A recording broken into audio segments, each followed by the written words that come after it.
দর্শক বন্ধুরা, রে স্পোর্টসের পর্দায় আপনাদের সকলকে স্বাগত জানাই। এই মুহূর্তে আমি রয়েছি ব্যারাকপুর বিভূতিভূষণ বন্দ্যোপাধ্যায় স্টেডিয়ামে। আপনারা সকলেই জানেন যে আজকে এখানে কলকাতা লিগের মোহনবাগান বনাম রেলওয়ে এফসির ম্যাচ চলছে এবং সেই ম্যাচ চলাকালীন প্রথমার্ধেই কিন্তু ঘটে গেল একটা খুব খারাপ দৃশ্য, যেখানে আমরা দেখতে পেলাম প্রথমার্ধে ম্যাচ চলাকালীন মার্শাল কিস্কুর ট্যাকেলে গুরুতর আহত হলেন রেলওয়ে এফসির ফুটবলার তারক হেমব্রম এবং তার ফলেই কিন্তু সঙ্গে সঙ্গে তাকে মাঠ ছাড়তে বাধ্য করতে হয় এবং সঙ্গে সঙ্গে তিনি মাঠ ছাড়েন।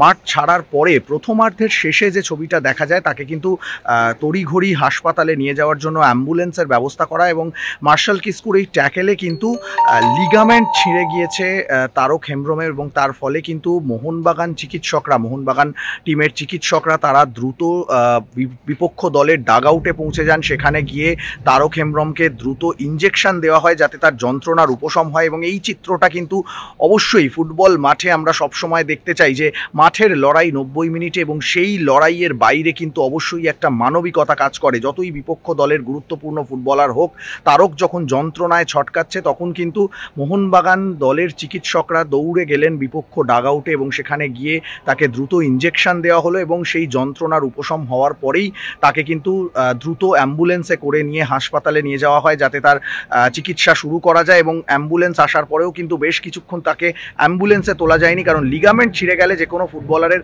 যে কোনো সাধারণ মানুষের প্রচণ্ড যন্ত্রণা হয় এবং সেই যন্ত্রণার উপশম ঘটিয়েই তারপর কিন্তু তাকে অ্যাম্বুলেন্সে তোলা হয় এবং দ্রুত তার চিকিৎসার জন্য তাকে হাসপাতালে নিয়ে যাওয়া হয়।